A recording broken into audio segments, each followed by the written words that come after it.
Thank you. I'd like to call the meeting to order, please. First, I want to apologize for being late, but we're taking care of board business. I'd like to welcome Michelle Pierce and the WICA members that are in the audience. If I could see the other side of the camera. Welcome. Sharu, can you lead us with the line acknowledgement, please? As we gather today from all across the Ottawa region, we acknowledge that we and the Ottawa Catholic School Board are located on the traditional and ancestral territory of the Algonquin people. We recognize their long-standing relationship with this land, which remains unceded. We pay respect to all Indigenous people in this region from all nations across Canada who call Ottawa home. Please stand for the national anthem.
Thank you.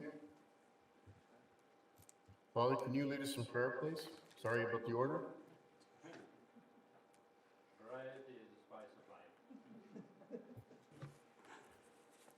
In the name of the Father, and of the Son, and of the Holy Spirit. Amen. Everlasting God, when summer days are long, we move from early daylight to late sunsets, noticing the gifts of the season, fresh vegetables ready to be picked in the cool of the morning, trees offering a pool of shade in a hot afternoon, glittering light of fireflies at night. All these gifts refresh us, God, and remind us that your love for us knows no special season. Guide our eyes to your holy moments we might otherwise miss, and fold our gifts with the gentle power of a blossoming petal by petal. Turn our eyes in hope toward you, our God of all creation, all nurturing love, and all new life. Through the seasons of our souls, we join with all nature in manifold witness to your great faithfulness, mercy, and love. In the name of the Father, and of the Son, and of the Holy Spirit. Amen. And we recommend to your prayers the following persons who have passed away. Antonio Milito, father of trustee Eugene Milito, and retired teacher Maria Nesbitt of St. Anne's School. Grandfather of Sarah Milito, Jessica Splinter, and Brooke Nesbitt, teachers at St. Rose of Lima School, and Mia Milito, teacher at Our Lady of Victory School. Bob Gauthier, father of Shelley Ann Carroll, office administrator at St. Michael Fitzroy School, and grandfather of Paige Carroll, teacher at St. Augustine School. Eternal rest grant unto them, O Lord, and let perpetual light shine upon them. May they rest in peace. Amen. In the name of the Father, and of the Son, and of the Holy Spirit. Amen. Is, And to Mark, just yeah. Tonight we're featuring St. Rita of Cassia, celebrated on May 22nd, and St. Rita Catholic Elementary School located in Nepean. The honeybees depicted in the school's logo recall a story where a swarm of bees gently surrounded St. Rita on the day of her baptism. St. John Chrysostom summed up the symbolism of the bee in this way. The bee is more honored than other animals, not because it labors, but because it labors for others. Students at St. Rita work like little bees during this year much-needed food drive. Their smiles confirm the wisdom of the bee. Laboring for others is a source of joy. St. Rita grew up in a little town in central Italy during the early Renaissance. Her life was a life marked by many trials and tribulations. In a poem engraved on her tomb we read, "You were a light in darkness. You sought wholeness in the great passion of Christ. You were not content with less than perfect healing." She is the patron saint of impossible and lost causes. St. Rita was recognized as a saint not just because of the wonders of her intercession, but for the incredible normality of her daily existence. St. Rita is an example of what the Lord accomplishes when he finds humble hearts open to his love. We are grateful that every day at St. Rita, and indeed in all our schools, begins with humble hearts open to his love. And each week at St. Rita, a new class is asked to write prayers for each day. Students then come to the office to share their morning prayer. St. John Paul II called Rita the younger sister of St. Francis. For like Francis, St. Rita embodied peace in a world that was fragmented and desperate for restoration. In this Easter season, we recall the first words spoken by the risen Jesus to his fearful disciples. He entered the locked room and said, "Peace be with you," or Shalom. Shalom, or biblical peace, speaks to the wholeness or restoration of a community. It is a state of flourishing and delight, where needs are satisfied and natural gifts are fruitfully employed. A state that inspires joyful wonder to our Creator and a Savior that enters into communion with all of creation, in whom our Creator delights. The community of St. Rita Catholic remains rooted in the rhythms of the liturgical year and our spiritual theme. With each holy season, they embrace fresh opportunities for us to embody the Spirit of Jesus, who brings true shalom to our world. In the company of the saints like Rita, let us meditate on what Christ has to say about true peace and on how we might bring the shalom of Jesus to our world. Saint Rita, pray for us. Thank you, Father. Superintendent Slack, do you have anything to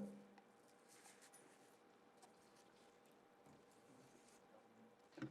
No, nothing to add. Thank you. We have no delegations. We do have someone who's registered for a public session. Mr. Doak, are you there, please?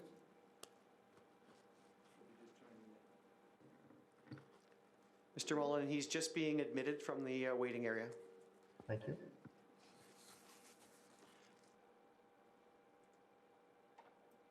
Hello, can you hear me? Sorry about that. I can hear you. Welcome. Thank you. Have the rules of presentation been explained to you? Yes, I read them online, and they look fine. Thank you. You have 3 minutes to make your presentation, and after that, if you could send a copy to the Secretariat, so for our records, please. Okay, no problem. Thank you. Go ahead, sir. Welcome. My name is James Doak. I'm a Catholic ratepayer in the city of Ottawa. I'd like to talk about a book. I read the entire book. That is available in 2 of your high schools. I don't believe it's a good book that provides any good resources for kids who suffer from sexual abuse. I don't believe any arguments about context, etc., will make it acceptable to have this book in schools, and I think it is an unacceptable use of taxpayer dollars. The name of the book is called Identical by Ellen Hopkins. It contains explicit sexual activities, sexual assault, child molestation, self-harm, profanity, derogatory terms, lots of drug and alcohol abuse. The words, just quickly, some of the words that are used in the book. The word ass is used 12 times. The word bitch is used 9 times. The word faggot is used once. Fuck is used 36 times. Shit is used 17 times. And piss is used 8 times. This is in your high schools. I'd like to read just 2 short excerpts, but the whole book is like this, so I don't think you can contextualize this away. This is about Kaylee and her father. Page 150. Someone had closed the curtain. Kaylee was scared. I tried to tell her not to worry, but just then Daddy burst through the door. I closed my eyes tight. Something about him was different. I didn't want that something to find me. I love you so much, my little flower. Daddy needs something from my girl, my sweet rose. Will you give it to me? I wanted to be his little flower.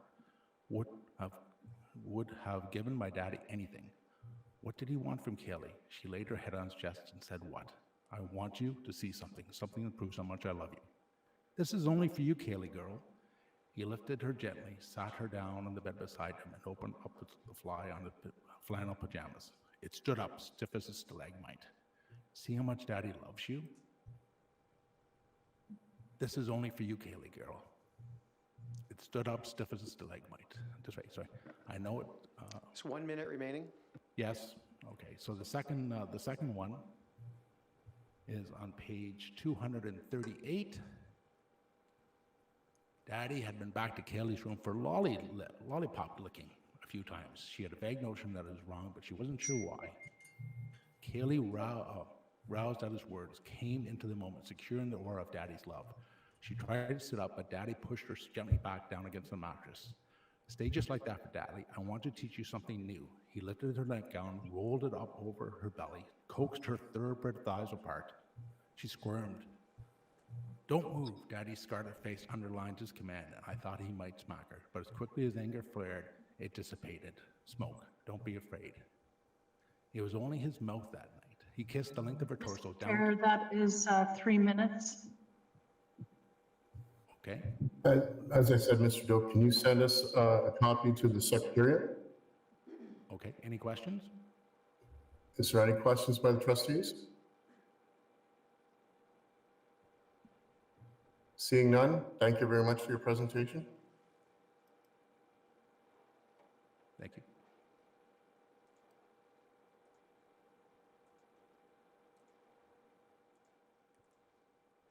Can I have a mover for the approval of the agenda, please? And you'll have to help me. The picture is very small on my laptop.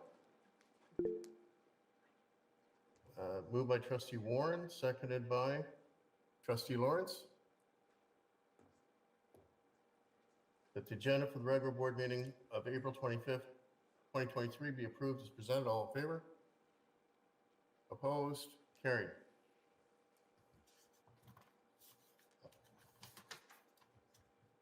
School student departmental profiles, memo from the Superintendent of Learning Technologies, read Canada Playful Schools Network, Clean Water Partnerships. Welcome Superintendent Edwards, Ms. LaFleur, and Ms. McKenzie.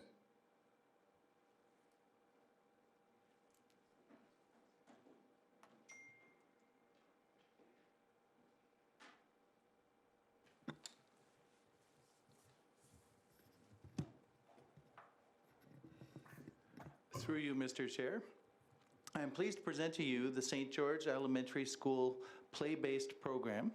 With me tonight is Principal Rhonda Eddy, fresh from presenting at a recent Deep Learning conference in Anaheim. And joining Rhonda are two excellent and passionate educators, Jacqueline Lawler and Callum McKenzie. They are the leads for a deep learning project with the Canada Playful Schools Network. I'm excited to have them share their story with you tonight. Thank you.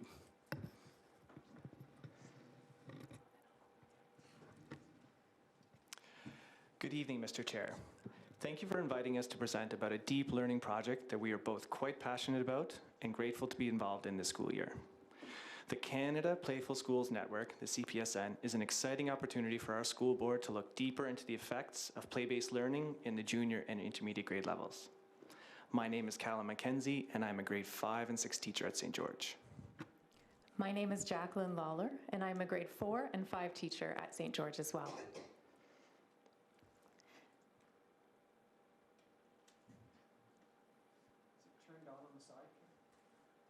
Thank you.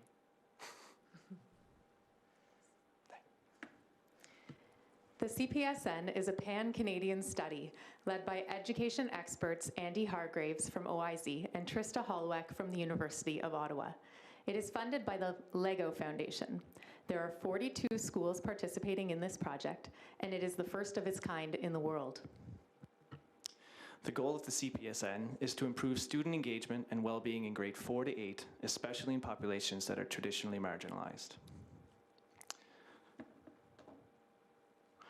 Our team aimed to create a bridge of playful learning between two schools, St. George and its respective middle school, Notre Dame.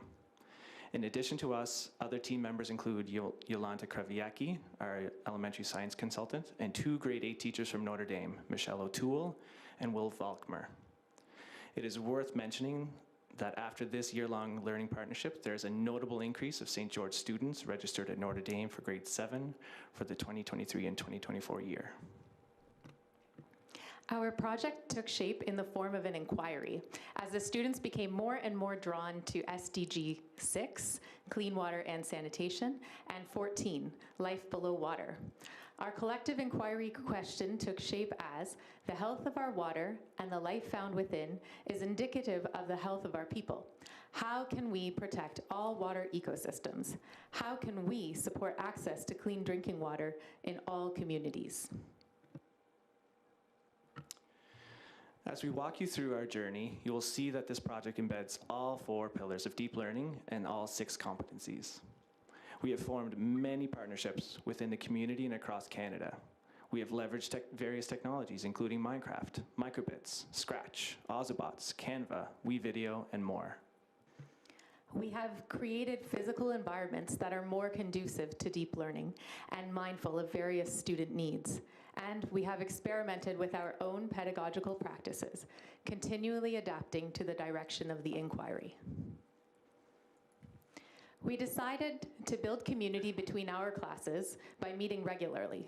With more than 100 students between the 2 of us alone, that meant collaborating both in the morning and afternoon every Wednesday. We have continued to do Water Wednesdays every week for the entirety of this school year. Developing a partnership with Notre Dame High School provided an opportunity for our students to demonstrate citizenship by learning alongside their peers. We first launched this with escape rooms over Google Meet. Later, this grew into field trip days to collaborate on various activities, including a full day of STEAM learning with Project NIBI, an Ottawa U student group working towards clean water access solutions. Students use critical thinking skills to work through stations about water pollutants, water consumption, pH levels of various liquids, and creating water filtration systems. Just this past week, we had our second Notre Dame field trip where we learned from Canadian diver Jill Heinerth and had 5 OCSB learning consultants lead follow-up activities. To root our projects within the environment, we reached out to Marlene Souliere, a local Indigenous knowledge keeper. The students learned about the traditional uses of the Ottawa River, spirituality in relation to water, and our collective responsibilities as citizens to protect water. Later, students worked inside and outside with the Ottawa River Keeper. Through games, they gained knowledge of endangered species and water treatment. They also learned about citizenship in relation to keeping the Ottawa River, our source of drinking water, clean and healthy. A major component of our project this year was to create a communal space in St. George for innovation. What was once a stuffy book room has been co-transformed with our students to create a bright, flexible, deep learning working space with vertical learning surfaces, a new smart projector, and an entire wall turned blue screen. This space is for all of our students to leverage technology as 21st century learners.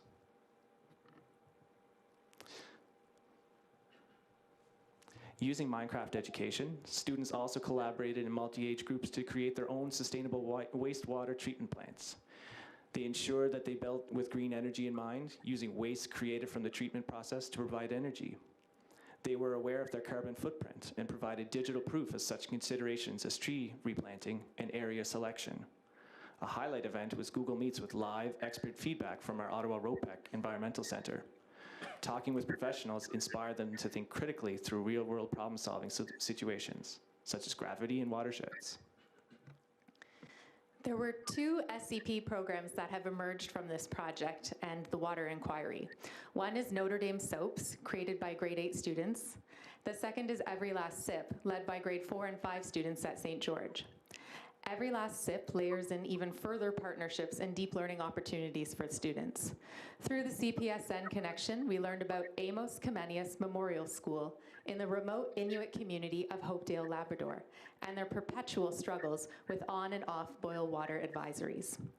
By working with Alexandra Whitedeck from Project NIBI and Polyplastics, another Enactus Ottawa University initiative, students developed an incredible manner of fundraising for clean water.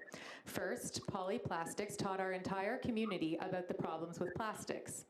Next, students ran a plastics drive, Plastic Palooza. Poly then used their innovative technology to transform this plastic into our unique coasters. Students sold the coasters online and also asked for charitable donations as a part of our school-wide Lenten project. All funds are donated to Project NIBI, who is working closely with Amos Comenius Memorial School to create a fail-safe clean water solution at the school proper. I'm happy to report that other schools within the OCSB have also joined in this Lenten initiative and raised funds for clean water access.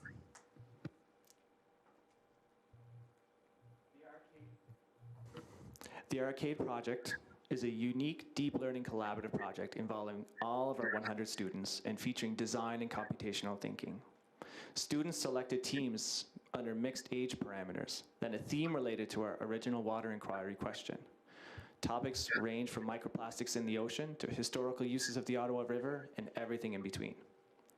Teams came up with a name and then chose jobs according to their strengths and interests. Some of their jobs included graphic design, their branding lead, game design, engineering, creative and artistic leads. Seeing the students gravitate toward those subjects and topics that they are interested in and are willing to learn more about is a win. Students have learned that they can show their thinking, knowledge, and creativity through non-traditional means. Our partnership with Amos Comenius has been at the forefront of this entire project. Developing this relationship has meant that Ottawa students have caught a glimpse of life in an Inuit community in a meaningful and personal manner. Google Meets, where the students could learn from one another, quickly turned playful as they taught us Inuit games and casually chatted about snowmobiling to school while we told them about riding the bus. One thing that has struck us is the number of people and organizations that will jump at the opportunity to get involved in an educational initiative. We have made partnerships within the board, the local community, and across Canada. In fact, St. George has become a member of the UNESCO Schools Canada branch, the first school in our board to do so. This is largely due to the extensive deep learning projects happening surrounding the SDGs, not just this one. In case we have not made it obvious, we're having a lot of fun. We think it is important to highlight that while this has been highly educational and engaging for the students, it has also been entertaining and informative of our pedagogical practice. We have established a working culture that allows us to share, experiment, tinker, create, make mistakes, take risks, admit confusion, attest to failures, and brainstorm solutions. In a world where AI is moving faster than the school system, we recognize an urgent need to be adaptive and creative in how we deliver school. We would also like to mention that there is a huge cell component to a play-based approach. Hands-on play gives freedom to tinker, iterate, and develop resilience. Students are visibly happy when engaged in these activities. Projects such as the arcade give ample opportunity for student voice and choice, while encouraging the development of character as they navigate the challenges of collaborating on a shared goal. We wanted to end with student voice, as this has been guiding our work throughout the year. A change we have witnessed is our children constantly asking if they can stay in for recess, or just working right through recess because they're having so much fun. There are a few other quotes that we have jotted down as they were voiced in the halls or classroom. One of our favorites was the student who, upon hearing that we were working on the arcade project that day, yelled, "Woohoo, we get to skip school," only to be corrected by all his peers as they informed him, "This is school. The water project is a lot of work." "Oh yeah, it just doesn't feel like it," was his response. Another favorite is the statement, "This is the reason I came to school today." To this, we replied, "Us too." Through you, Mr. Chair, we would like to thank you all this evening for your time, attention, and encouragement by highlighting the CPSN work we have been doing this year. Thank you. Thank you. Thank you very much for your presentation. Is there questions or comments?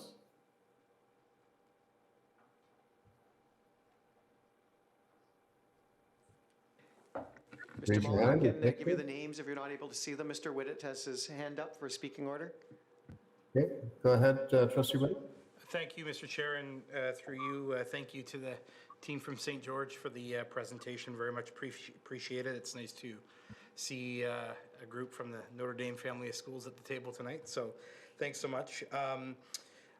Just a couple of comments. So I really like how you have harnessed the power of experiential learning and brought community resources and opportunities for students into the classroom that they may not have otherwise seen, as well as building that capacity and community, the community partnerships, and ultimately monetizing a product that has gone back in support of charity, and that's really great to see. It really sort of embodies our Be community piece in the board.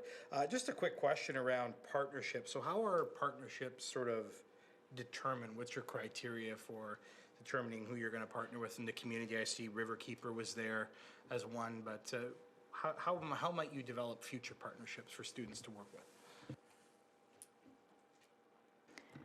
Through you, Mr. Chair, I can answer this question. To be honest, I've been quite amazed at the number of people that are willing to work with students when you reach out. Yolanta Kraviecki has been a great resource as far as individuals to contact within the Ottawa area, for instance, that are involved. When we were looking at water, it seemed natural to look to the Ottawa Riverkeeper, and we soon learned that they had an education team.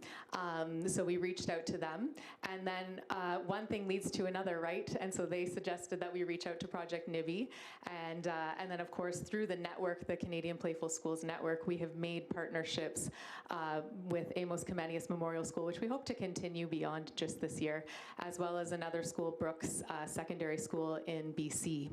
I think that the networking amongst the teachers for us has been quite beneficial, something that we would certainly continue as it informs our own practice, and it's definitely beneficial for the students as well as they see other children that are working through similar projects as their own. Great, thank you. And just a further comment around, you mentioned the increase attendance at Notre Dame, and that's very positive. Superintendent Edwards and I have talked about that at length in the past, and so has Superintendent Slack and I in his previous role. So I'm really glad to see that the side effect is more students going to Notre Dame from the feeder schools. So thank you for the work. Thank you. Trustee Simpson. Thank you. Through you, Mr. Chair. First of all, I am so impressed. Such a fine example of authentic learning. My biggest question is, would I want to be the teacher in that classroom or the student in that classroom? And in this post-COVID world, it's pretty wonderful to see such a high level of student engagement.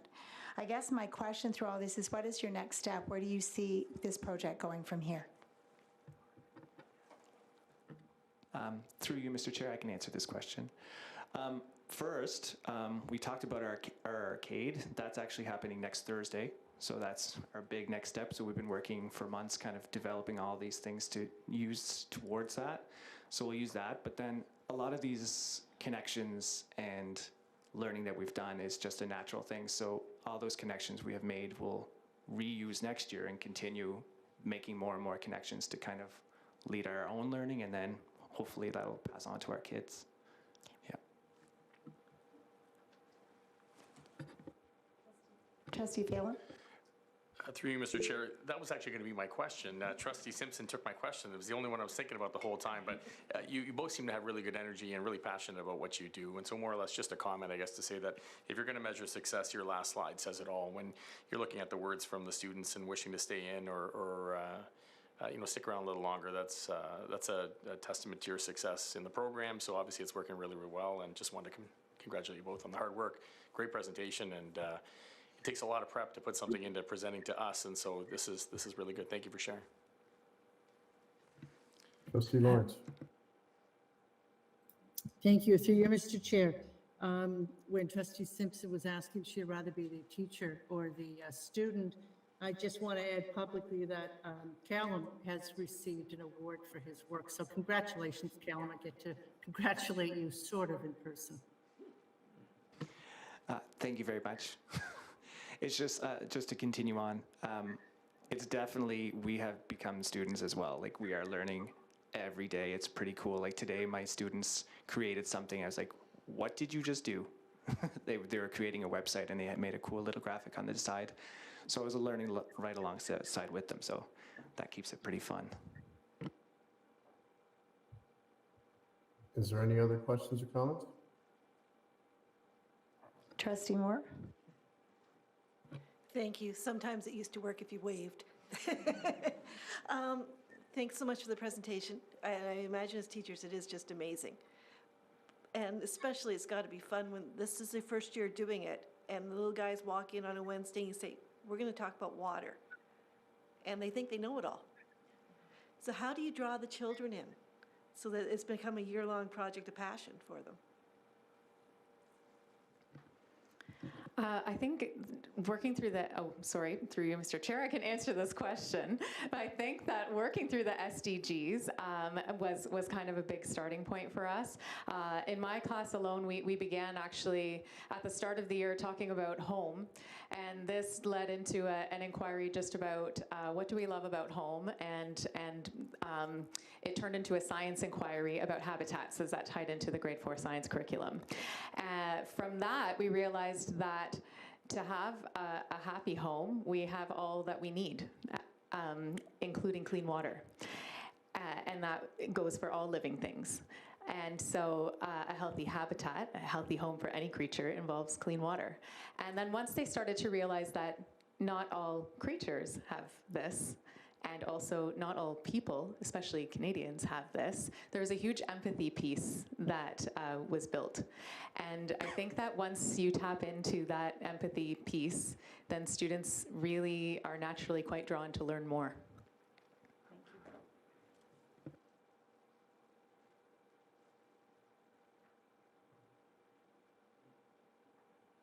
Mr. Director. Just for those watching online, I do want to apologize. We have a technical problem right now. Our camera that normally points to our presentation table is frozen. So that's why you're not seeing the presenters as they present and answer the questions. And it's a little more difficult with our chairs running the meeting from Toronto, so he's not able to see everyone as well. So we will make it through today's meeting, and we'll correct those technical problems after the meeting. So we appreciate your patience, and we'll plug away, and we are texting the chair during the meeting so he knows anything that's happening at the board office. Thank you. Thank you very much. Is there any other questions or comments?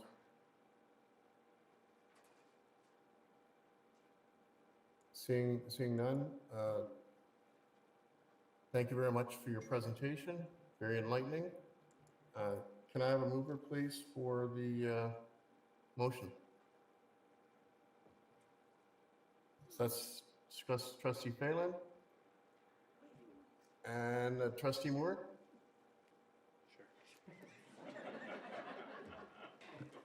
Mr. Chair, it was actually Trustee Whittet that was looking to second the motion for one of his schools.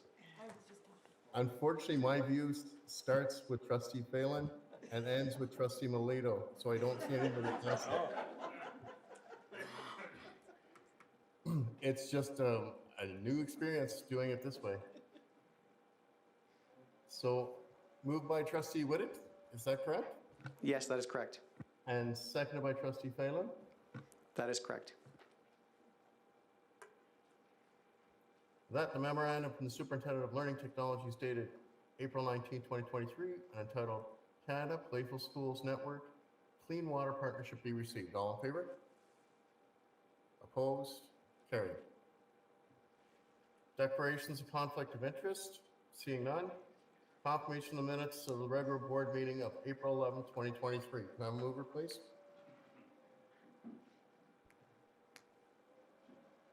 I can see Trustee McEwen and Trustee Melito.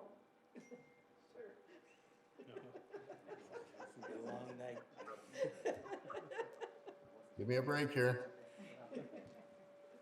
That the minutes of the regular board meeting of April 11, 2023 be adopted as presented.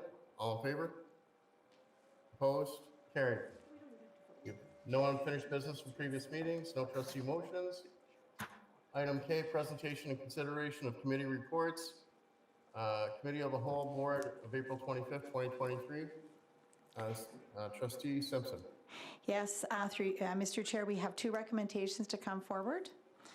The first one being that based on the legal opinion provided by the firm of Eamon Harden, a one-time adjustment in the experience grid for members of the executive team be permitted for the current 2022-2023 school year in conformity with the interpretation of the legislation provided by legal counsel.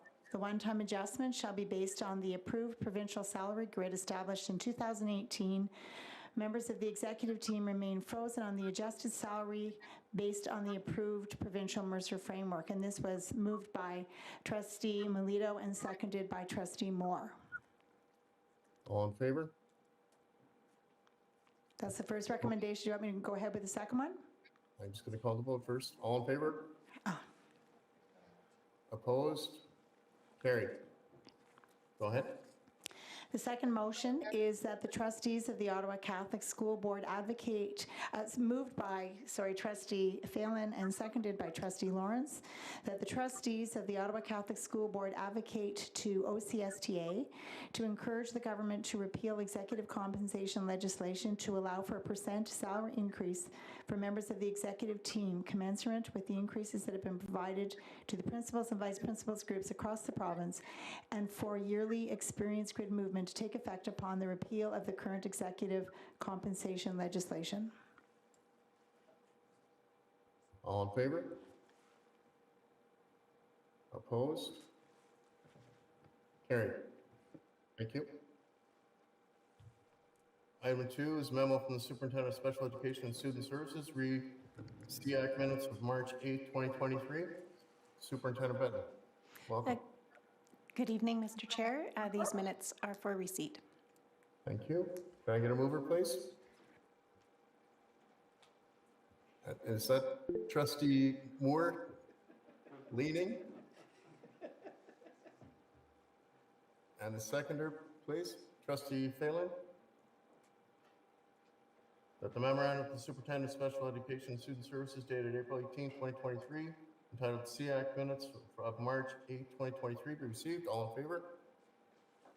Opposed? Carried. Item L1, presentation and consideration of staff or trustee reports. A memo from the Associate Director of Education read the introduction of the 2023-2024 student trustees. Good evening, Mr. Chair. As we know, sorry, Mr. Chair, were you going to welcome me? I was going to welcome you. I'm so sorry. Thank you for the welcome, Mr. Chair. It gives me great pleasure this evening to be with two of our students, and I'm going to bite my tongue and let our current student trustees welcome and introduce our incoming student trustees. As we know, we're all about students, and so this is very exciting to have more of our students present this evening. So Sia and Shrew, who you all know well, our 2022-2023 student trustees, will now explain the process that these two fine young people beside me went through to be elected, and they'll introduce our student trustees. Sia and Shrew, I turn it over to you. Through you, Mr. Chair, it is our pleasure to present to the Board of Trustees the new student trustees for the 2023-2024 school year. They are Danielle Domack from St. Pius X High School and Jaden Zhang from Sacred Heart High School. We would just like, through you, Mr. Chair, to briefly explain the election process for our student trustees. Each of our 16 secondary schools selects one candidate from their school, and these 16 candidates then come to the board office. The Student Senate is also in attendance. The Student Senate is composed of 2 members of the Student Council, usually the 2 co-presidents from each high school. These 32 students then elect the new student trustees. On the day of the election, each candidate gave a 3-minute speech on a topic they were given ahead of time. This year, they were asked to speak to why you feel that you would be a good choice for next year's student trustee representing student voice in our school board. Now I'll pass it on to Sia to provide some more details about our election process. So through you, Mr. Chair, the Student Senate members then voted for their top 3 candidates.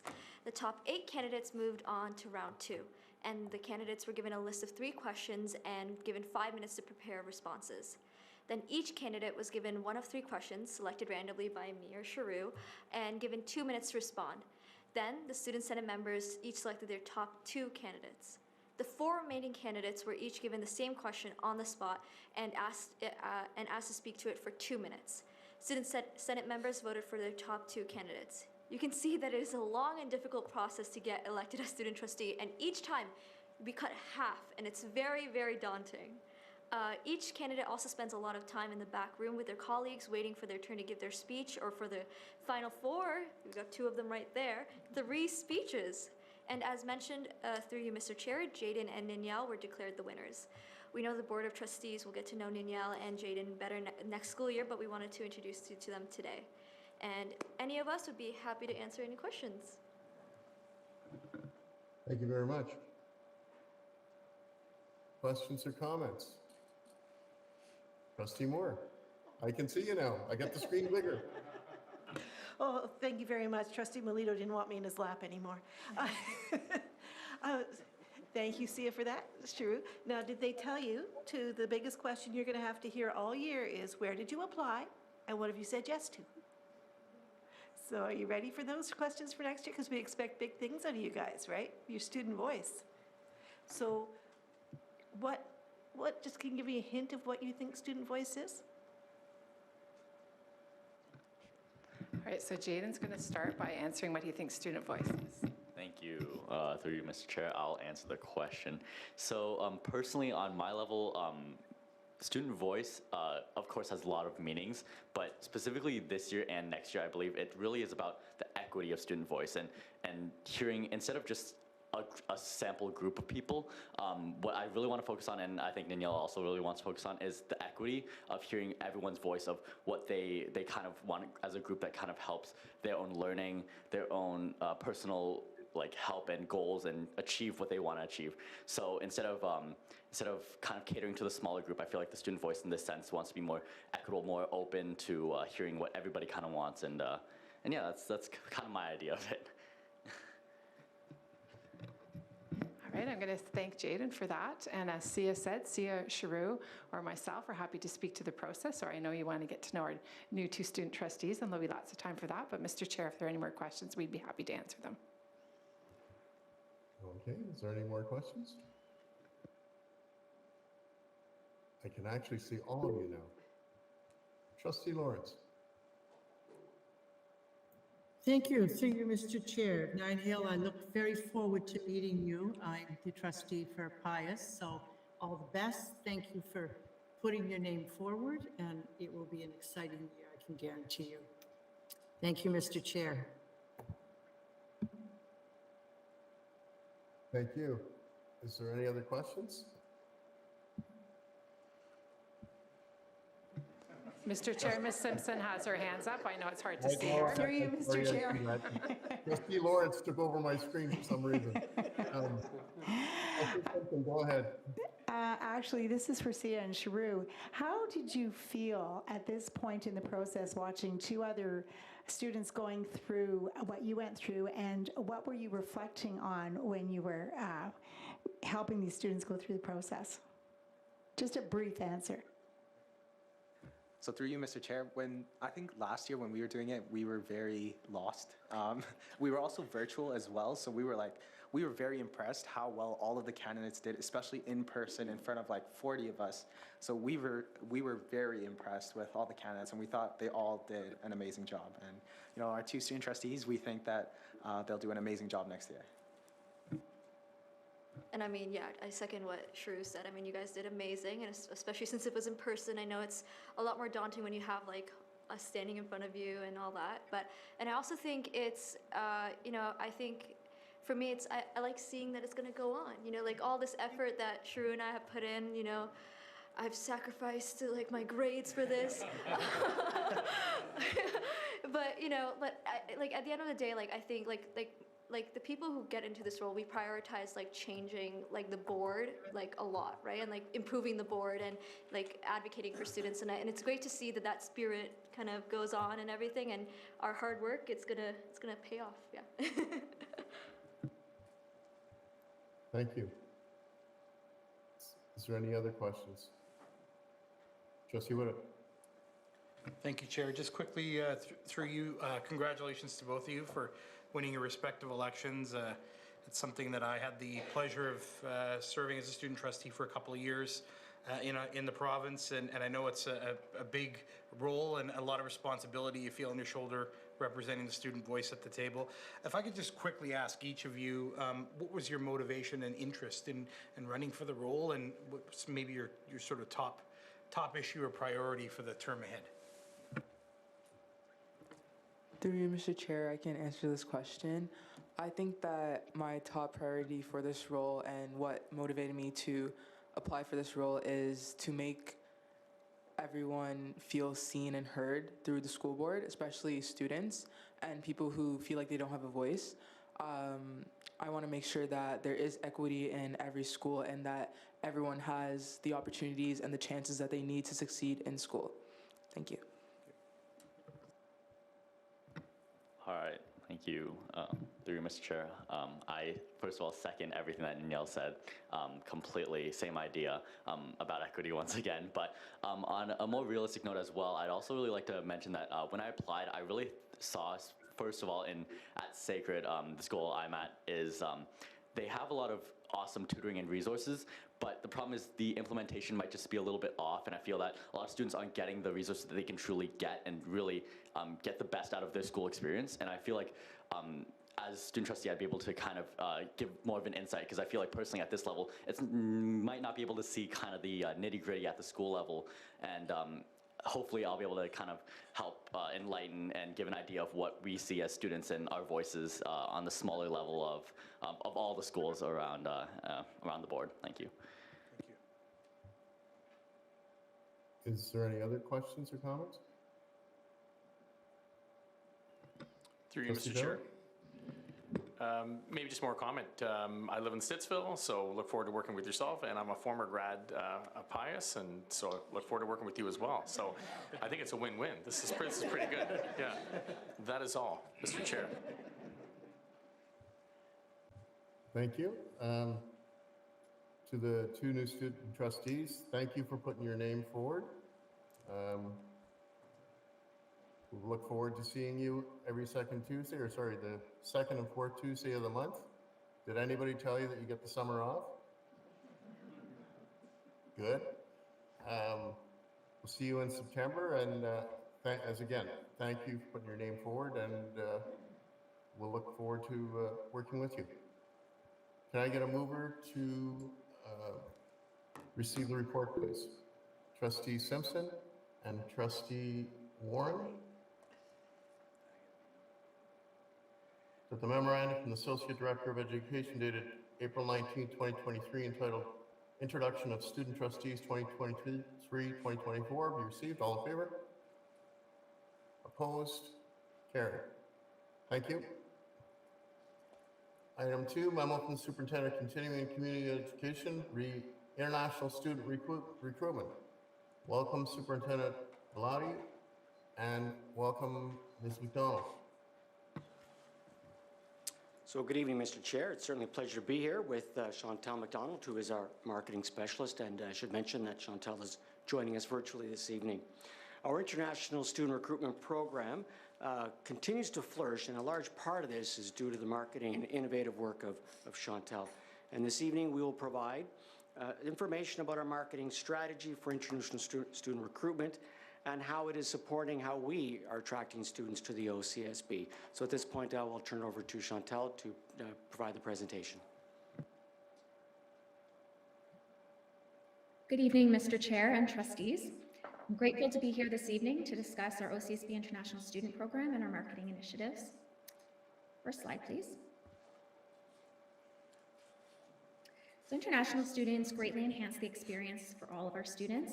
So we are proud to have welcomed international students from 56 countries this school year. Diversity is a key focus of our program as it provides a wonderful cultural exchange at the OCSB. So this map graphic here, it depicts the diversity of our international students, and we use this for social media purposes and for promotional materials. Next slide, please. So one of the ways we promote the program is at international events, conferences, and trade shows. This is a sample of our branded material. So these materials, we highlight our OCS brand. We have recognition that we are Canadian by use of the maple leaf. We have images of our students, our tagline, where the world meets, and our website and social channels. On our backdrop, you'll notice that we have the deep learning competencies.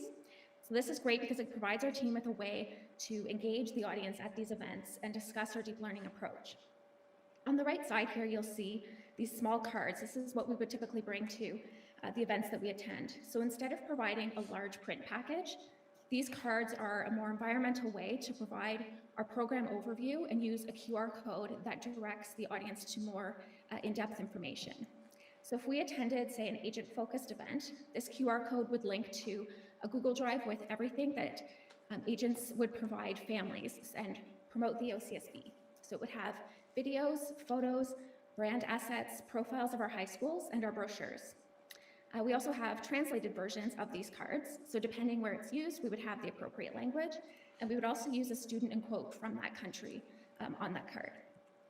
Next slide, please. So these are our latest t-shirts designs. I create fresh designs, that appeal to our students, and we also seek feedback from our international students because we certainly want them to wear them and to be proud to wear them. So this design on the right was particularly well received. It uses icons that reflect the OCSB as well as our students. We can also apply these designs to other promotional material. We use them for our tote bags. We have string backpacks or notebooks.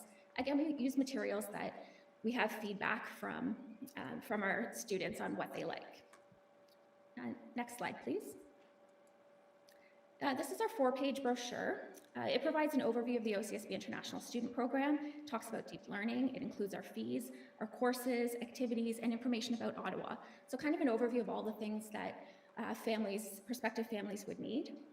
We also have these professionally translated in all of our key languages, and that's very useful for those prospective families and agents representing the families. Similarly, our presentation that we use is shown here on the right. We're showing 2 slides of it, but it showcases who we are and what we offer in a visually engaging way. And again, it's translated for specific event purposes. Next slide, please.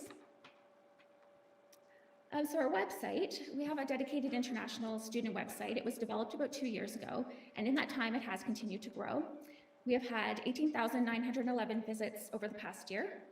The most visited pages were the homepage, admissions, schools, which includes 3D tours of all of our schools.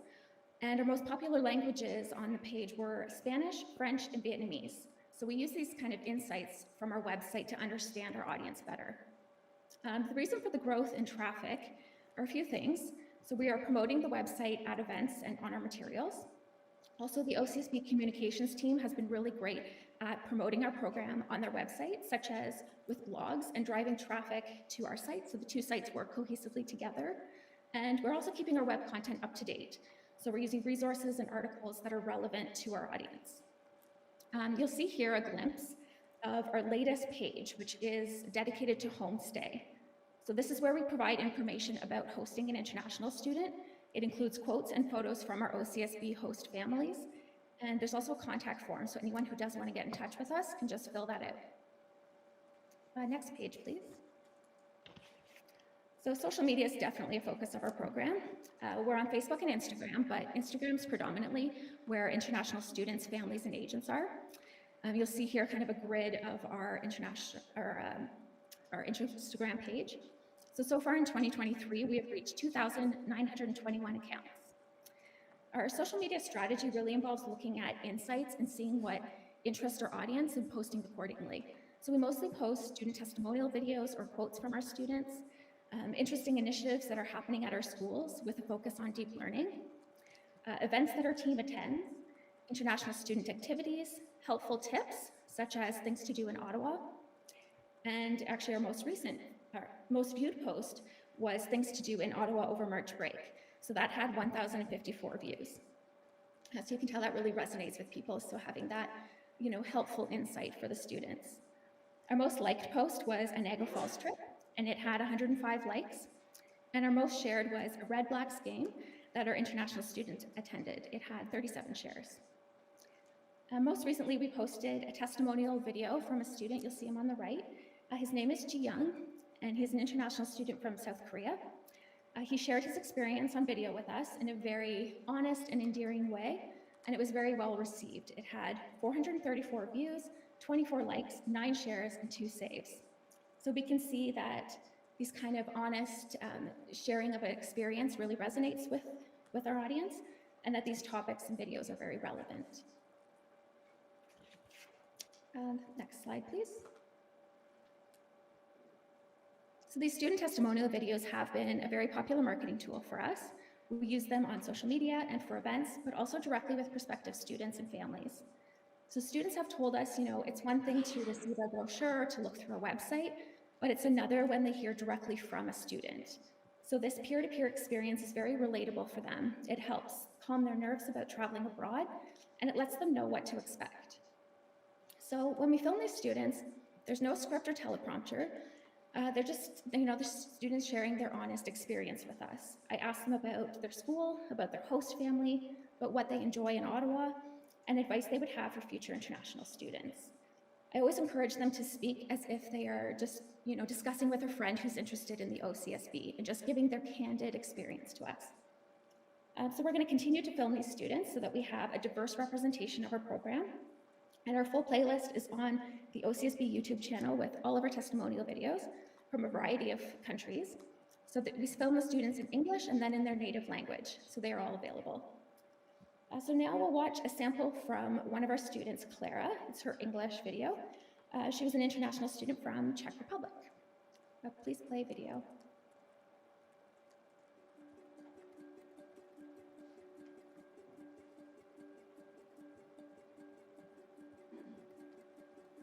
Hi, I'm Clara. I'm an international student here at SMT. I am in year 12 and I am from Czech Republic.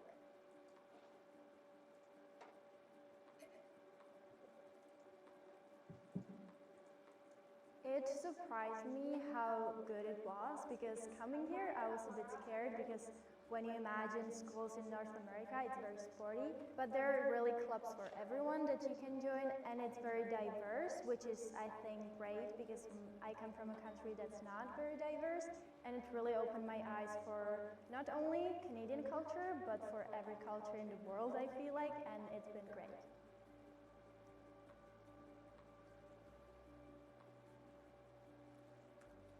My favorite thing about Ottawa is that it really has everything. It's the perfect city in my eyes. It has museums, galleries, skyscrapers, but also old historical buildings that make me feel more at home because it's closer to European cities. And what I like the most about Ottawa is also that it's close to other big cities as Montreal, Kingston, Niagara Falls. So you do get an opportunity to visit other cities, not only Ottawa.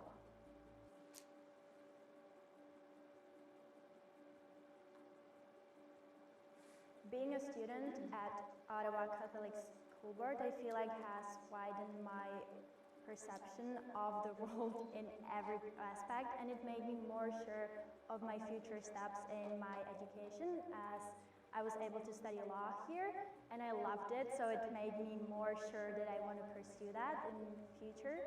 And another thing is, So, Mr. Chair, that's a sampling of the video, and they're certainly accessible for others to watch from beginning to end in English as well as in other languages, and that concludes the presentation. And if there's any questions, we'd be happy to answer them. Thank you very much.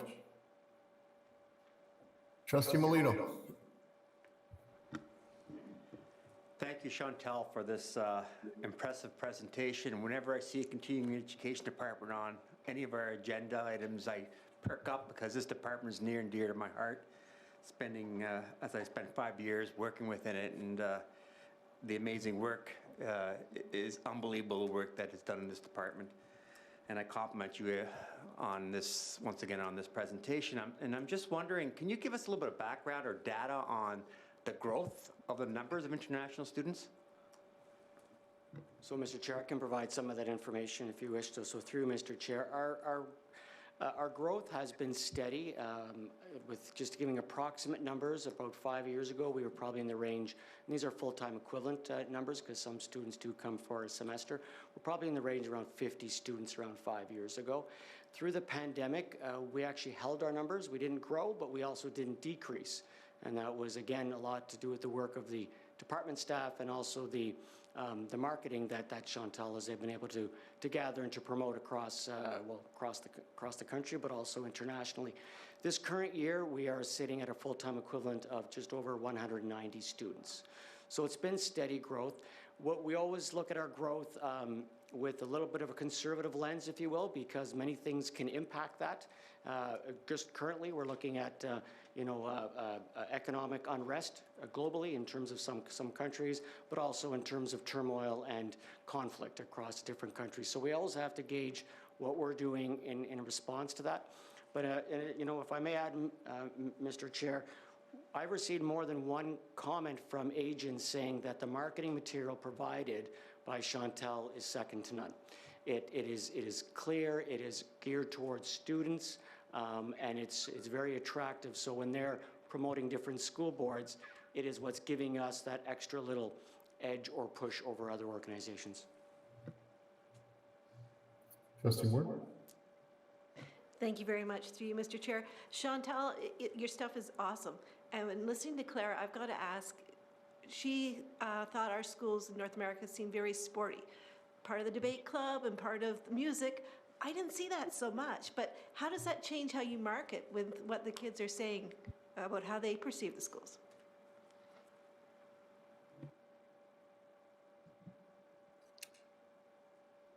Through you, Mr. Chair.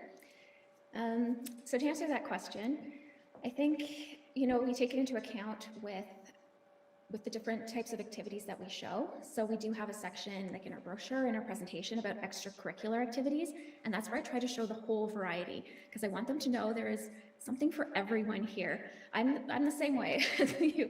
I had, arts and sports and all these different parts of my OCSB experience, and I want them to know that. I want them to see the whole picture of who we are, and there is something for everyone here. So we definitely use a variety of images, and we list out all the different types of extracurricular activities that we offer, all the different clubs that we have, and we really try to showcase that variety. And it's been really nice with these testimonial videos that these students really touch on something different. Each of them has something really interesting to share, their own unique experience. So we really get to see all different, types of what's important to them. Thank you. Okay, Trustee Melito, just wait until we go around the room once, please. So I think I saw Trustee Phelan. Trustee McEwen. Trustee McEwen. Thank you. Through you, Mr. Chair. I'm just wondering, I'm not looking for specifics, but how long do international students come for, and how old are they on average? Just a general. So through you, Mr. Chair, interestingly enough, it depends on region. And so quite often our students from South America are looking for an experience, so they will stay anywhere from 1 to 2 semesters. Other parts of the world, particularly in Asia and Europe, they're looking for a longer stay, so they will stay for a year. Sometimes 2 years if their pathway is to apply to a post-secondary institution in Ontario or in North America, because the Ontario Secondary School Diploma holds a lot of merit. So it does create a lot of value for them when applying to universities. So it does depend. I will say we market for high school students. So in terms of an age category, it is high school. We're not marketing for elementary students. I will say we have some, but they are here because they're with family. They've come here for a specific reason with family, and they happen to be an international student. Whereas for our high school students, that's what we market towards, and the majority of them would be grade 11 and 12.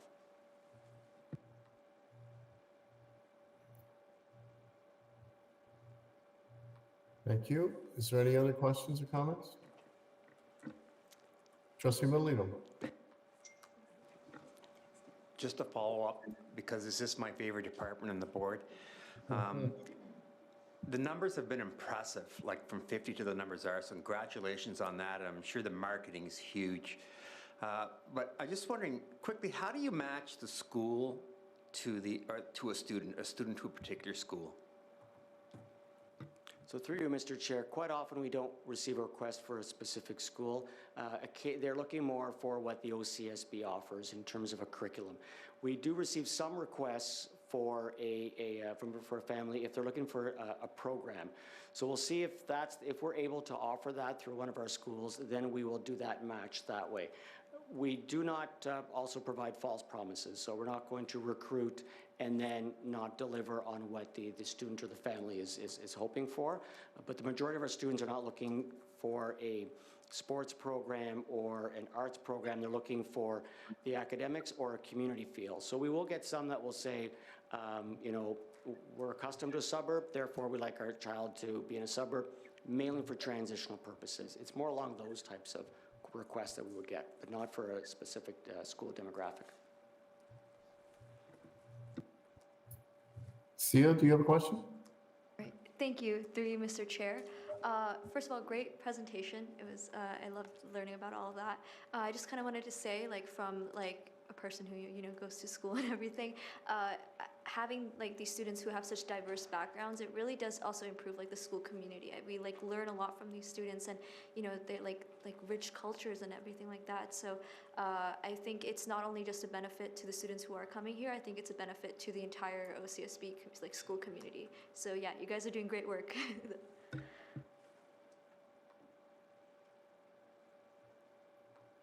Is there any other questions or comments? So I'll just echo Sia's comments, Ms. McDonald, that great job, great presentation, and keep up the great work. Can I get a mover for the motion, please? Mr. Melito, I could not pick you. And Trustee McEwen.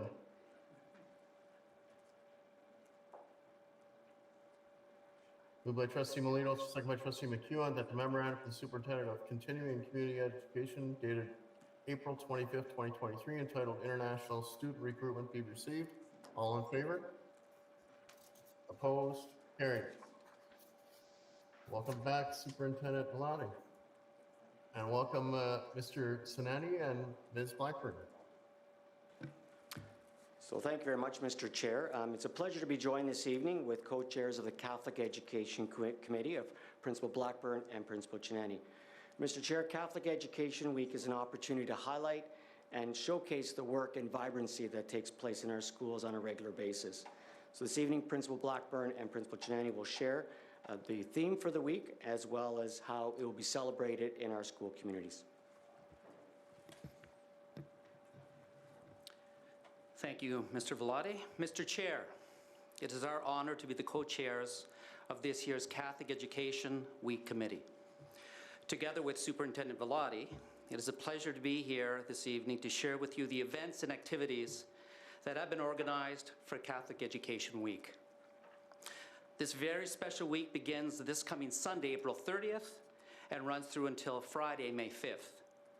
During this week, we have the opportunity to not only highlight, but celebrate what makes Catholic education both resilient and distinct, particularly at the Ottawa Catholic School Board. This week, with all the events, this week and all the events are a testament to the vibrant and flourishing entity that is Catholic education in our schools, our school board, and our community. With the complexities of our world and communities today, we can stray from the peace that comes when we are in communion with each other. In our unity, we celebrate our diversity, all uniquely created by God. We read in Corinthians that if one member suffers, we all suffer. Unity brings us to peace and understanding. The theme for Catholic Education Week is, "We are many, we are one." This year's theme challenges us to actively reach out and consider what steps the Holy Spirit is inviting us to take as we walk together. As the Catholic Bishops of Ontario highlighted in Renewing the Promise, it is about taking the time to walk alongside one another, to listen and to teach, and in doing so, to transform. This year's Catholic Education Week theme, intertwined with the OCSB spiritual theme, allows us to understand that our gratitude is rooted in the joy of being a community of believers. Together, home, school, and parish actively bring the gospel to life in each of our Catholic schools, as our schools shine as places of love, care, and compassion. As we emerge from our personal and spiritual well-being posed by the uncertainty of the global crisis, we are calling upon the strength of our faith to show resilience and get back to the beauty and joy of living that we are blessed with. And we are grateful for that. We are continuing to call upon our strength and creativity as Catholic colleagues to envision what this week can be for our staff, students, and larger community. The theme of "We are many, we are one," and the daily sub-themes are a wonderful canvas to do so. With our theme, "We are many, we are one," there are a number of activities taking place over the week. A Catholic Education Week at a Glance document has been created to showcase events and assist staff in planning. Each day we invite our staff, students, and families to pray a special daily prayer that is uniquely linked to the sub-theme of the day. A call to worship provides a thoughtful reflection that will spark discussion and learning. A special activity is provided to allow communities to share their learning and faith through Twitter using the hashtag OCSBJoy and Cath Education Week. Our Catholic Education Week Mass is a highlight of our annual celebration. We're looking forward to gathering in person on Tuesday, May the 2nd. As we have in the past, we recognize the deserving Director of Education Award recipients. The Mass and award ceremony will be followed by a reception. Our Catholic Education Week Mass collection will be directed to the Foundation of Reconciliation. Daily art events and daily meditation sessions have been planned for students in kindergarten to grade 12. In addition to this, schools are welcome to personalize events as they suit their individual communities. We also recognize the importance of Indigenous culture and spirituality as we move forward together. We recognize Red Shirt Day on May the 5th. The Ontario Catholic School Trustees Association has provided a resource containing prayers, lessons, liturgies, and activities that staff can use. This has been supplemented with additional resources prepared by our Catholic Education Week Committee. And also, Mental Health Week runs from May 1st to May 7th, and a resource document has been provided for staff to use. Again this year, we have prepared prayer cards. Each school principal has already received 100 cards to be shared with the school's local parish. With these prayer cards, there is an explanatory note to request the prayers of our larger community for Catholic education. These cards are not specifically for Catholic Education Week, but rather welcome, prayerful support throughout the year.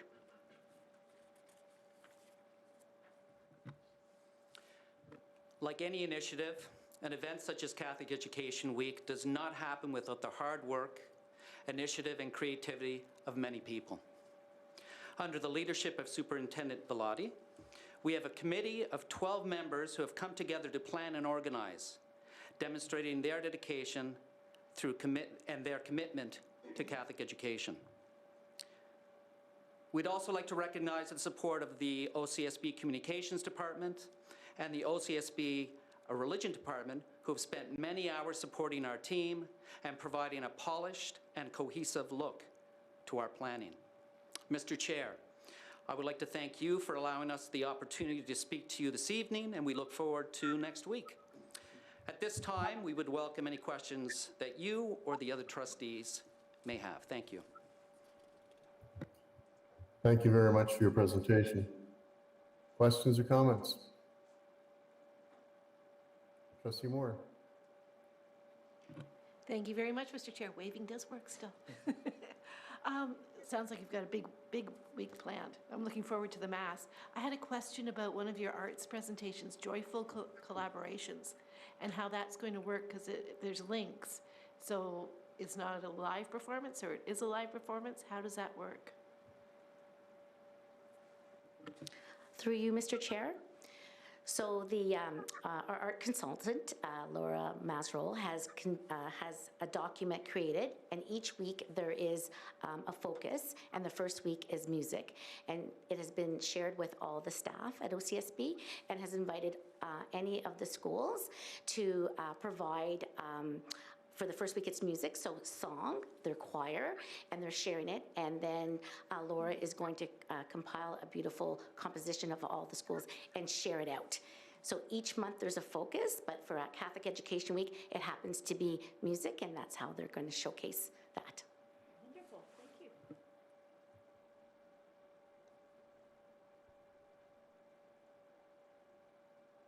Any further questions?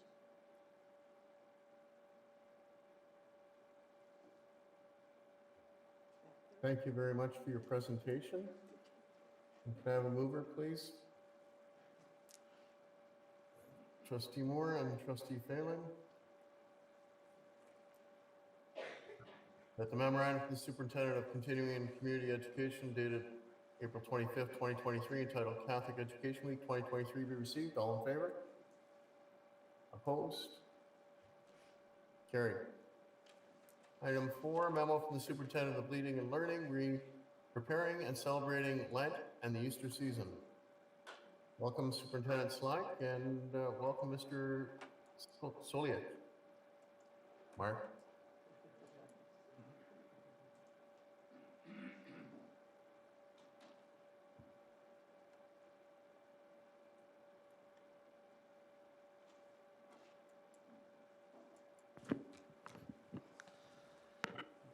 Thank you, Mr. Chair.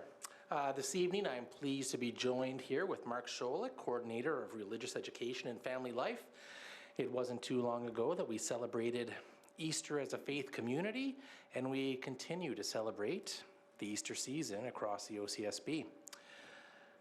Mark is here this evening to share with you some of the ways that our schools and system prepared and celebrated Lent and the Easter season. I'll now pass it over to Mark. Thank you. Good evening, Board of Trustees, members of Senior Executive, members of the OCSB community here in the gallery and joining us virtually. Also, a special extension of greetings to our chair on our feast day of St. Mark. So through you, Mr. Chair, it's my honor to prepare to present the Lenten season and the Easter season in our schools.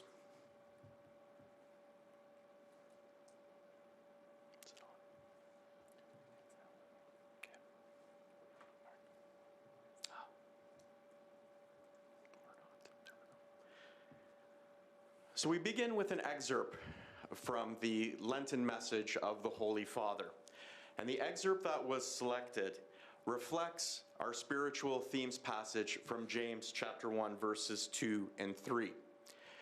We talk about everything that when we move together in community and we journey together, that even though we're looking at the Lenten and the Easter season, we are an Easter people and we are a community in our school board and globally.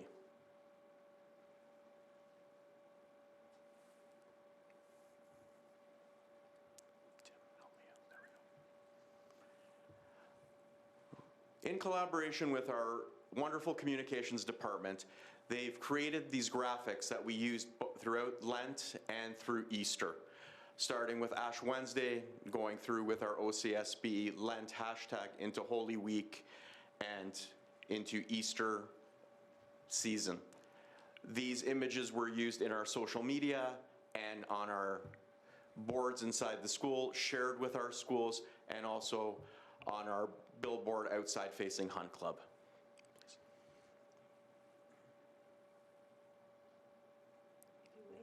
Yeah. Okay. Now, in many of our schools, the displays in preparation during Lent and Easter were very similar. Now, one thing that with our team that we spoke of is that when it comes to Advent, it's wonderful. We have our nativity set, we have an Advent wreath in our classrooms, in our foyers. Lent, we will have palm leaves and crowns of thorns. But yet when we come into the Easter season and we're Easter people, we didn't really have anything visual to engage. So there was a piece that we saw, which was the open tomb, and we've seen it in cardboard, and we saw it about yay big. So we took the one that was yay big, which is in our chapel over there, and we had a carpenter friend, keeping in line with Christ, take the small one and put it onto an overhead projector, project it to make it to a larger scale. Cut out of plywood, 2x6, stained. It's very simple, it's very contemporary, it's very powerful. So the first one that we created is in our foyer here, with the hopes that we can get these into our schools, working in collaboration with our various wood shops in our high schools moving forward.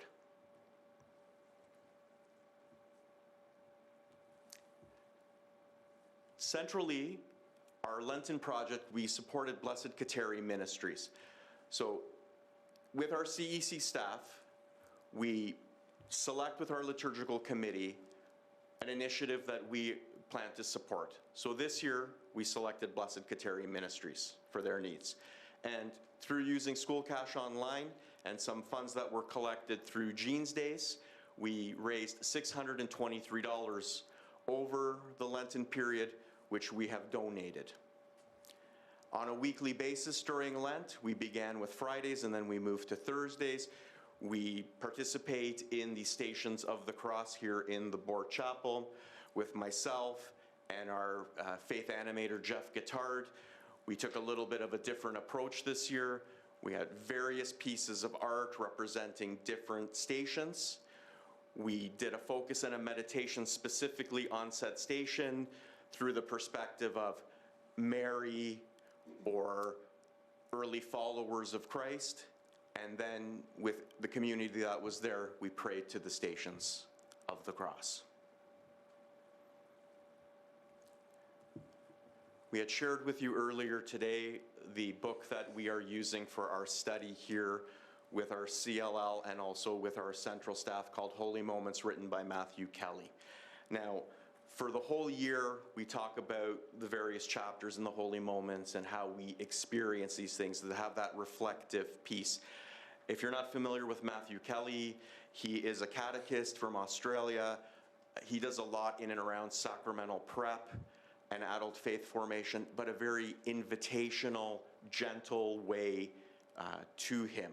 So during Lent, communications had created one Holy Moment slide for reflection that we shared out through social media and through board communications for Lent, and one for Easter. and we will have others after the Easter season as well.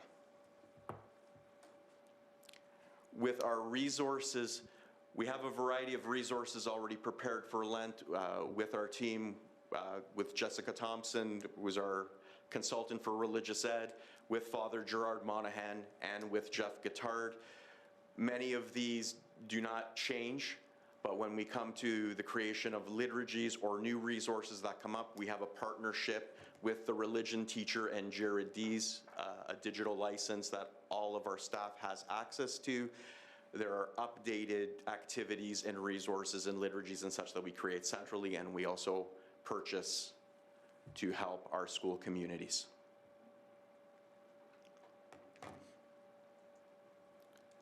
But when we look within all of our specific school communities, we have examples of the celebration of Mass, Ash Wednesday, artwork created during Holy Week.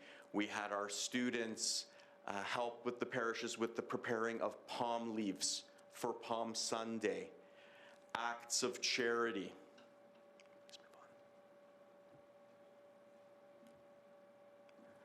And continuing on with moving into Easter and Easter Masses.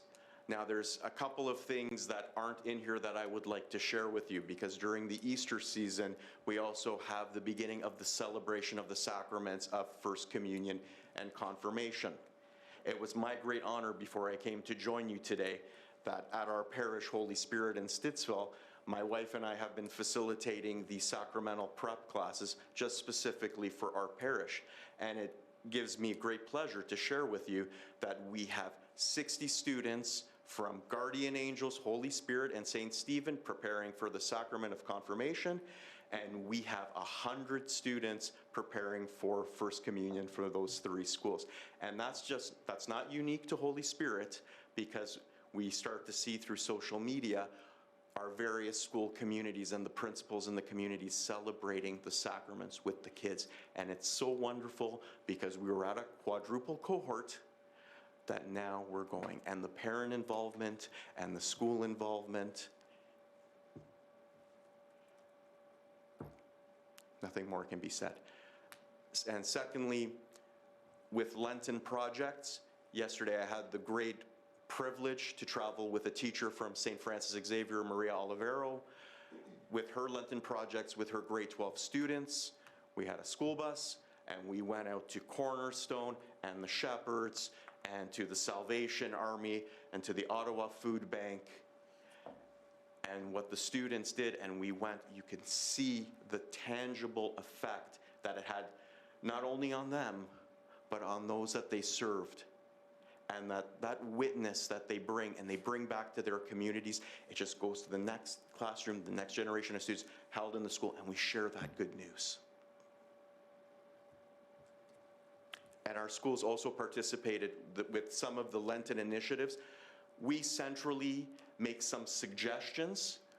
The schools, if they have long-standing relationships with certain organizations, we respect that and we're there to support them, but we always like to offer something new. So earlier you saw Project Nibby being presented to you with water. Project Nibby was in 4 of our schools. The 2 that come to mind to me right now are St. Daniel and Margaret Duville, with the partnership with Alexandra White Duck, but we have also made a connection with Ryan Hurljek from Ryan's Well, and some of our schools, namely St. Anne, supported that one. And to end off,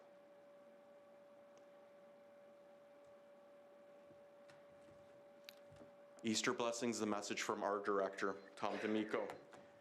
And Tom shares, our blessings of joy, that we are an Easter people, related back to our spiritual theme, with a focus on gratitude, joy, and hope, and a very nice way of sharing his message. Thank you, and I will take any questions at this time. Thank you very much, Mark, for your presentation. Questions or comments?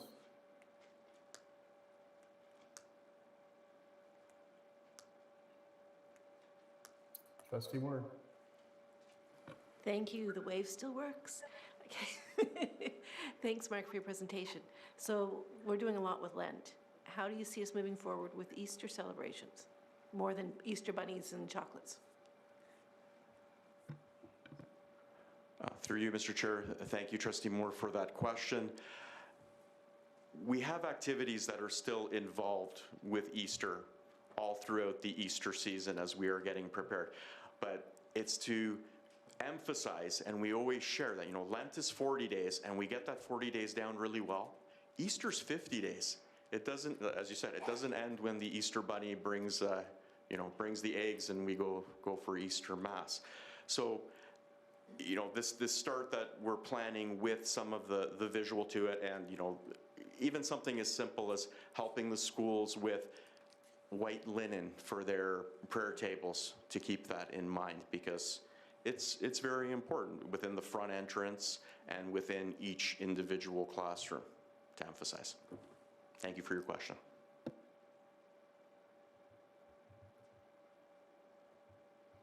Is there any other questions? Seeing none? Thank you very much, Mark, for your presentation.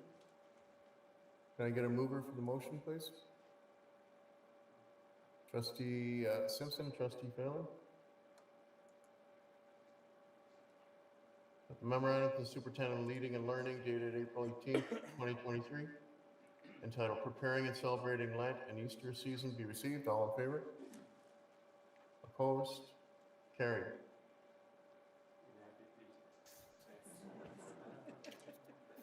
Thank you very much, gentlemen. Item 5, memo from the Superintendent of Planning Facilities, reportable requirements for the 23-24 school year. Welcome, Superintendent Vala and Mr. Baxter. Good evening, Mr. Chair. Thank you for the opportunity. Let me see if I can turn this over in the right way.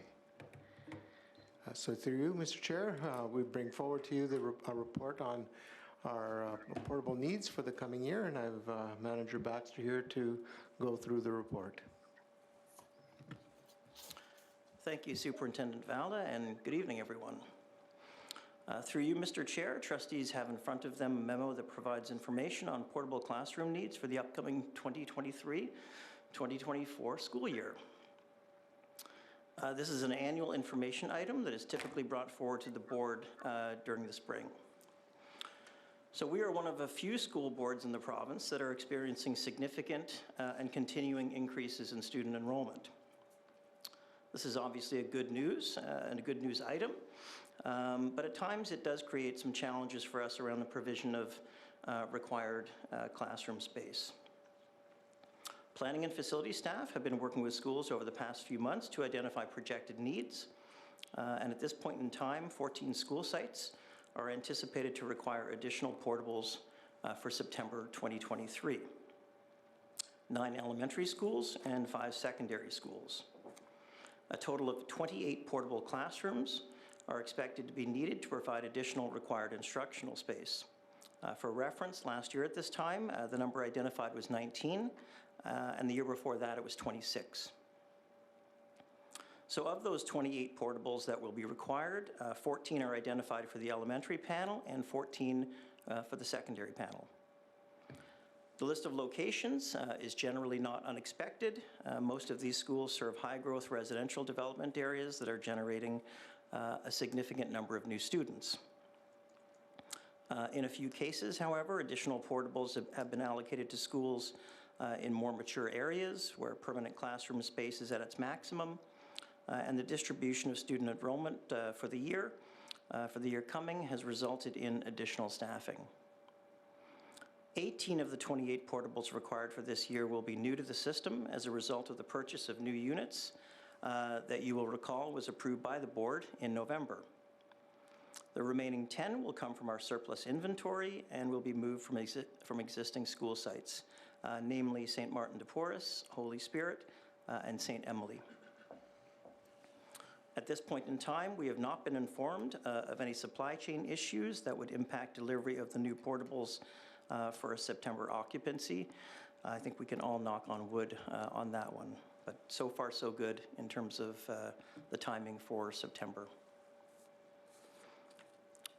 As is typical for this process, it may be necessary to amend some of the identified school needs as enrollments and the organization of classes are finalized moving towards September. As things move forward, planning and facility staff will continue to work with school principals and human resources staff to manage any required adjustments. So I think I'll leave things there, and if trustees should have any questions tonight regarding the memo, staff are here tonight to answer them. Thank you very much. Questions or comments? Trustee Moore, Trustee Whitted. Thank you. I don't know why I'm always first. To you, Mr. Chair, I just have a question. We're looking at, the province has changed a lot of stuff with the zoning and, with where development might happen in the future. And right now we're looking between Sacred Heart, Holy Trinity, and all the elementary schools involved, including St. Juan Diego, is starting with one portable. But the housing starts are going crazy out there. So is there a chance that we might be having to buy more portables before the start of the school year? Through you, Mr. Chair, and in response to the trustee question, in terms of the need to purchase additional portables for this September, I think the timing of that is probably a little far, we're a little too far forward for that. Really that time, we purchased the portables, made the decision to purchase the new units in November. We had the purchase into our supplier by December, and again, we're hoping that timing was sufficient in terms of getting the order in time so that we can accept those portables on sites for July and August. So I think new units are out. If additional portables are required beyond the 28 that are identified in the report, we would have to move further into our surplus inventory to meet those needs. Trustee Whitted, then Sia. Go ahead. Thank you, Mr. Chair. Through you, do we have a criteria or a threshold by which enrollment growth stays at a particular level, and there's a number of portables there already, where we would consider that porta-pack sort of semi-permanent addition where there is space? The one that comes to mind in my zone is Rosa Lima. There's been 3 portables on that site for a number of years now. We're adding another one, so we're going to be 4. Like, how long does that enrollment growth has to be sustained till we consider putting on a more convenient option for staff and students? Through you, Mr. Chair, in response to the trustee question, I think we had a question last night. We were at Riverside South out at St. Jerome, and we had a similar question in terms of the value of porta-packs. So, I mean, maybe Superintendent Valla may be able to add something in terms of the equation, the discussion around the value of that, of making that investment. From my perspective, I think we could possibly look at a porta-pack versus a request to the province for a permanent addition in sort of some unique circumstances. Certainly where we have a stable period of enrollment need, and where it would make sense, I think, to make that investment versus maybe a permanent addition. But I think in terms, I don't think. I think we had mentioned last night at the meeting that not a lot of school boards have made that investment in terms of building new porta-packs. We have not built a new porta-pack for quite some time, and I think that has to do a little bit with really the value versus the return in terms of those. But I think where we might consider putting a porta-pack on in the future would be where an area where we would have to be certain that there would be a long-term value to having that on site. Just a supplemental, and maybe this is something we could take away. If it's not something that's terribly daunting, maybe in a future presentation or back for information, facilities could recommend some sites that you would consider a good candidate for that. And as we look at sort of capital requests or funding requests to the province, we could advocate for those sort of things as a board of trustees, because those might be more manageable asks, smaller amounts of money, for the ministry to swallow rather than, permanent additions or new school construction. So if that's something that's feasible, not too much work, you could maybe bring that back to us. I think there'd be some great candidates out there that would benefit our staff and students. Through you, Mr. Chair, if I may just add commentary on that. The province hasn't actually, allocated funds specifically for porta packs. When you are building them, they're close to the cost of brick and mortar construction, and at times, they don't necessarily have the longevity as a permanent building. It also removes your flexibility of being able to use those surplus spaces as you go address needs in other schools. So I think that there hasn't been very many porta packs built over the last 20 years. They've seemed to go away from those modular construction side of things, and it would probably have to be a different method of construction. Currently, the province is looking at modular construction, but I don't think it's being very successful. So they've done a pilot. We're waiting for the results on that. At this point, with the way the building codes are and the changes to setbacks and use of property, it's more difficult to add them directly to the building, so they would end up having standalone regardless, and washrooms and those sort of facilities are difficult to install. So, it could be something we could explore, but I don't think the province is going to provide us with additional funding. And at this time, we're struggling just to buy new portables, and put them on the ground and move them without looking at the additional costs of creating them almost semi-permanent on the site. The context is helpful. Thank you. Sia, you have a question? Through you, Mr. Chair. So I feel like I mention this so often, but Holy Trinity, huge school. And also, I noticed that we're going to be adding 3 more portables there. And already, as can be seen there, we already have 16, and we also have a porta pack.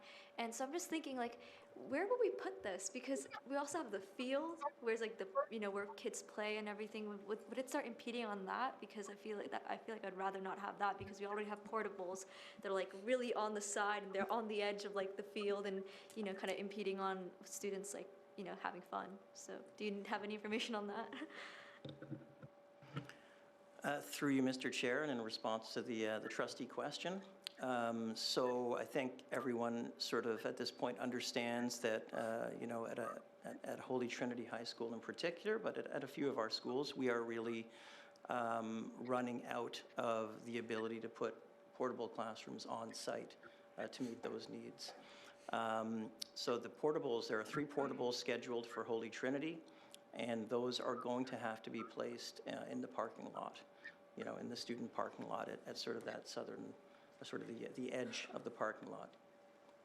That's really the only option at this point, to place additional portables that we have. Is there any other questions?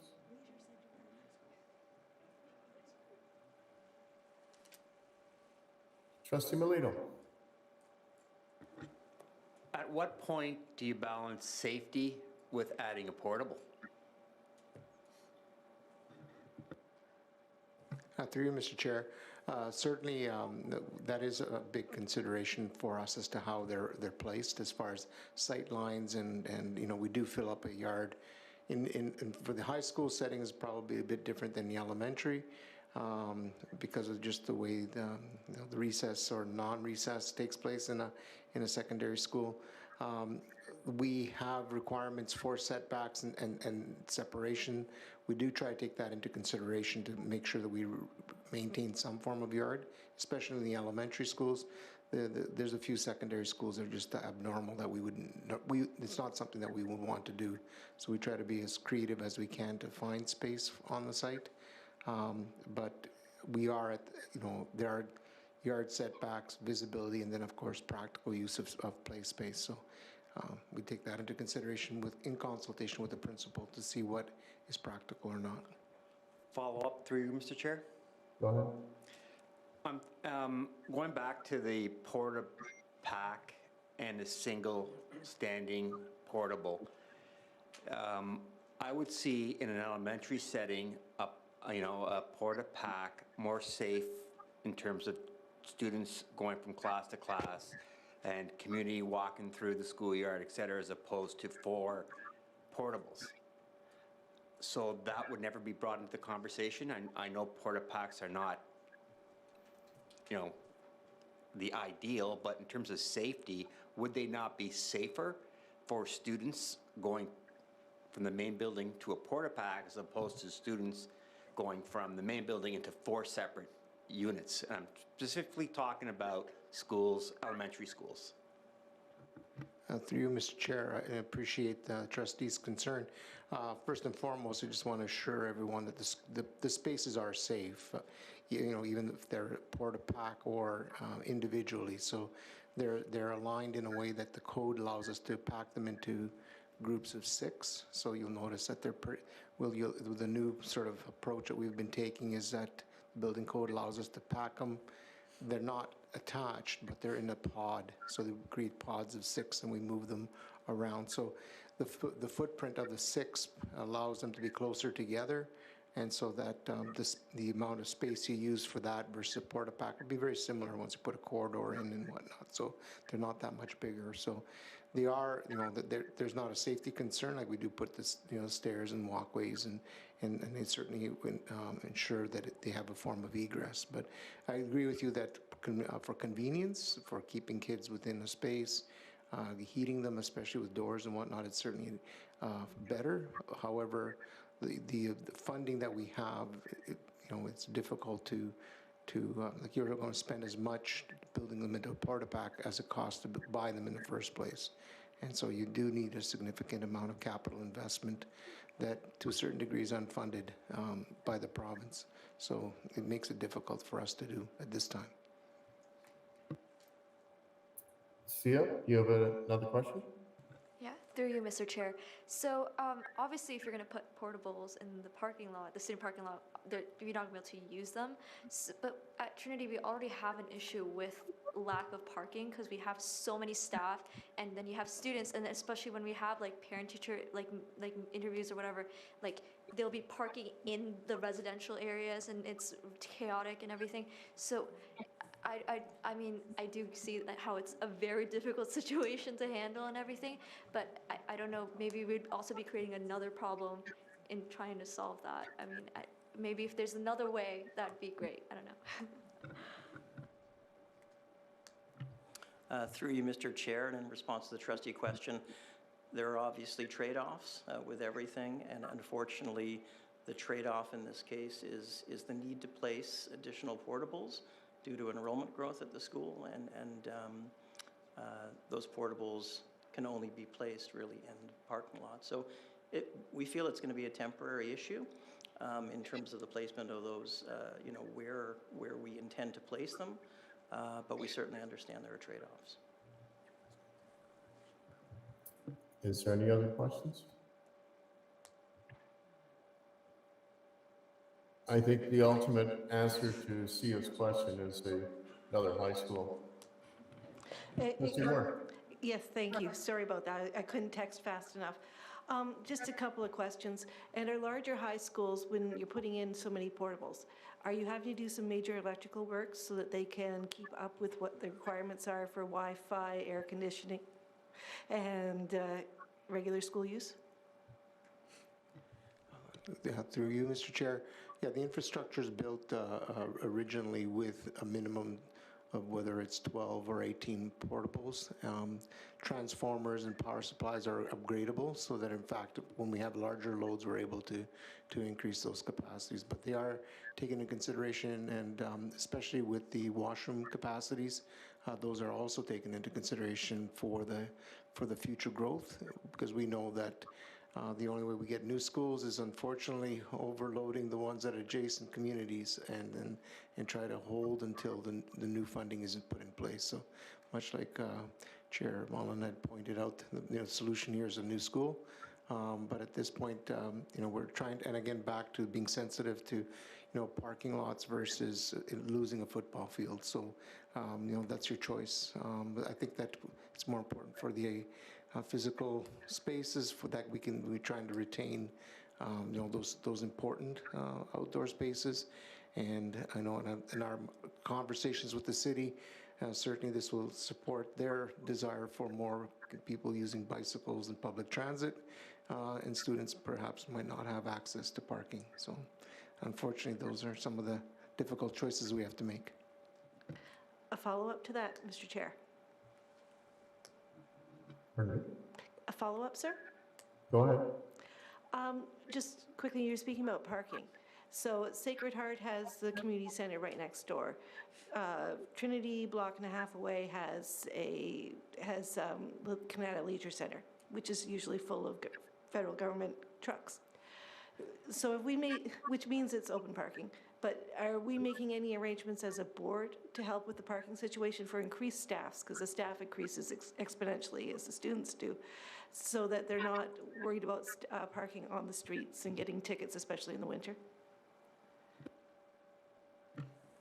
I think through you, Mr. Chair, and in response to the trustee question, so those are options that we have looked at in the past and we may have to look at again.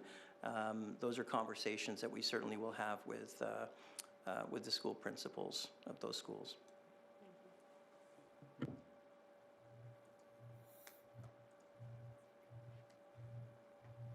Is that it for questions? Thank you very much, gentlemen, for your presentation. Can I have a mover, please? Trustee Moore?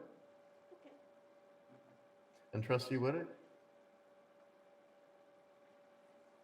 That the memorandum for the Superintendent of Planning and Facilities dated April 19, 2023, entitled Portable Requirements for the 2023-2024 school year be received. All in favor?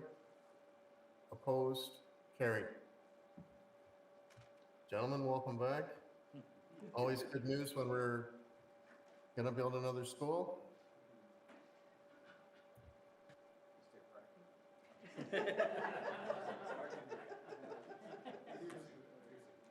Through you, Mr. Chair, and thank you. And certainly, speaking of new schools, we're pleased to bring forward our fourth and final report on our capital priorities grants that we received from the province. As you recall, a year ago, we were granted funding for our number one priority for quite some time was the Findlay Creek Elementary School. And at this point, we're pleased to bring forward the results of the tender that took place and closed on April 12th. Actually, it was a few days later after we had that ice storm. We weren't able to close on that Thursday because there wasn't any power at the CEC. So we had very good bid participation on that date. As you can see from the memo, we received 5 compliant bids. They were within $550,000 of each other in around an $18 million bid. So it was very tight. And from the first to second bidder, it was only $100,000 difference, and the next one was only a few thousand from that. So we know we certainly had a very good participation. And from our last board meeting, Chair Mullen had asked about how our costs have been comparatively. So I just did a little bit of analysis. We're about 48% increase from the time we built St. Isabel. So that's from 2017. And the last for this school here is about 2.3% more than the one that we did 2 weeks before, and we're about 5% difference from a 1 year past when we closed Fernbank. So the prices seem to be stabilized. We expected, inflation to be probably in the 8 or 9%, and I think at 5% is probably something that was expected, and we had requested, for that kind of increase with the ministry. So we're pleased to report that we are within the ministry allocation for the budget on this project, and that the low bidder, just want to make sure I got the right one here, Thomas Fuller Construction, which I know I personally worked with them before on other school projects, and they are a reputable general contractor in the city. They were compliant. Our architects, Pi Richards, Temprano Young, have recommended the award to the contractor, and that we bring forward to you our recommendation to award a lump sum contract to Thomas Fuller Construction in the amount of $18,088,000 plus taxes, and that it is within the ATP approval by the ministry, and we are still on track for opening the school based on all of this for September 2022. Thank you. Questions or comments?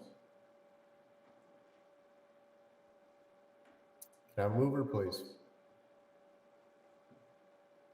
Trustee Melito and Trustee McEwen.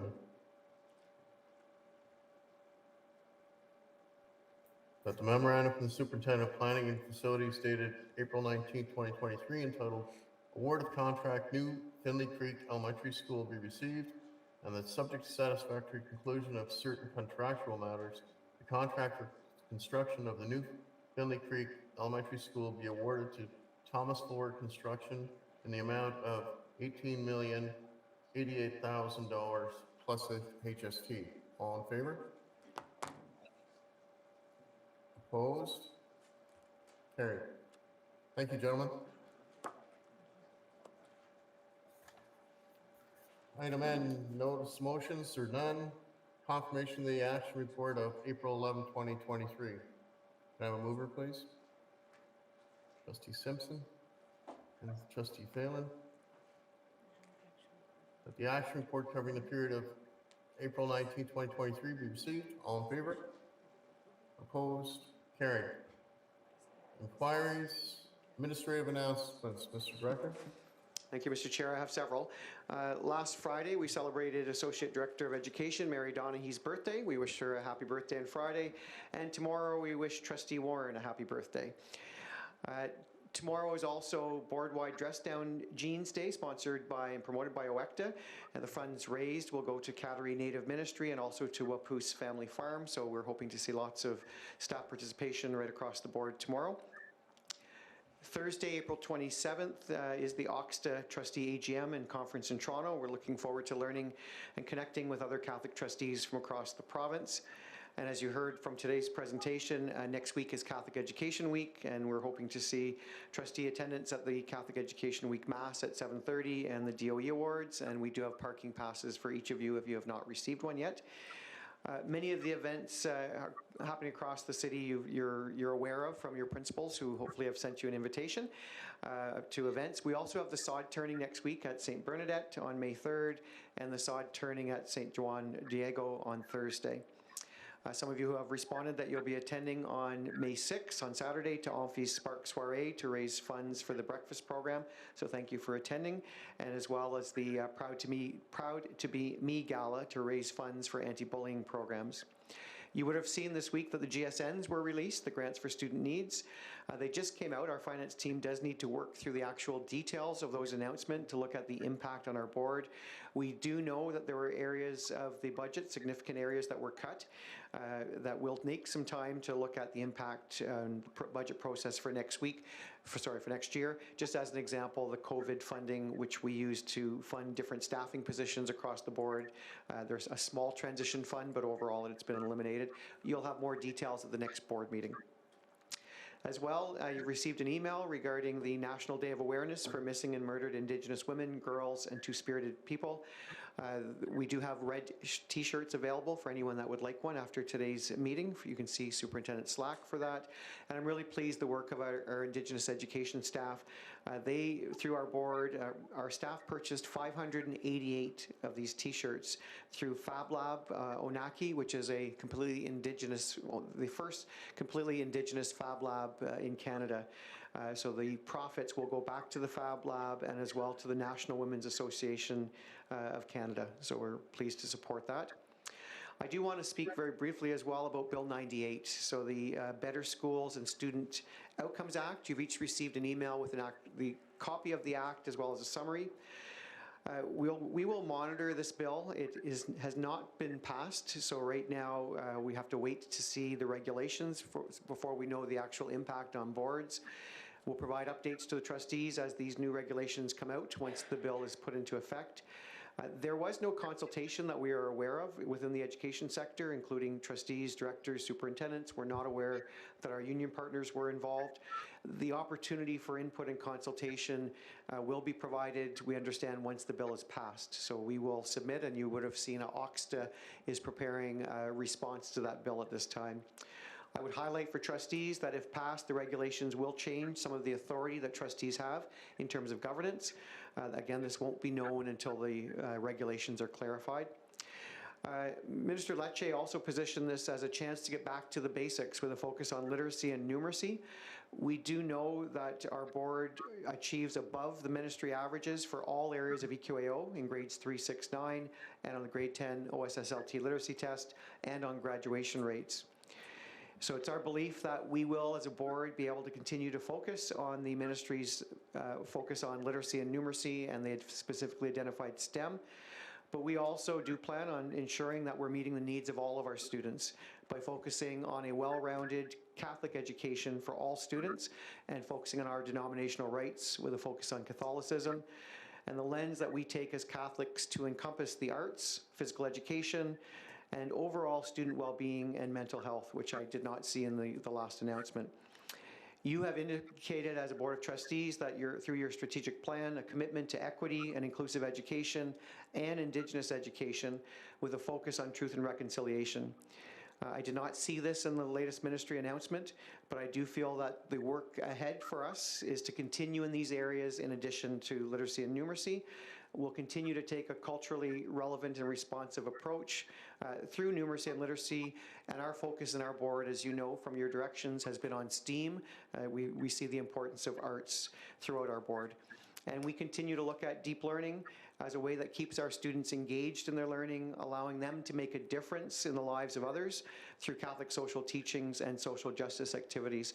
So I did feel it was important just to share that to the board, that we will continue to do the work that you have assigned to us as superintendents and our staff right across the board, which we know goes well beyond the basics of literacy and numeracy, and that's why we're all proud to work for this board.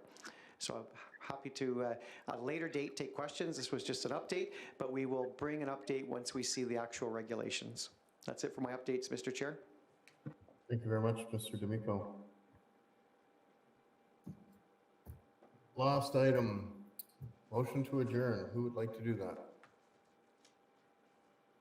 Trustee Moore. And seconded by Trustee McEwen.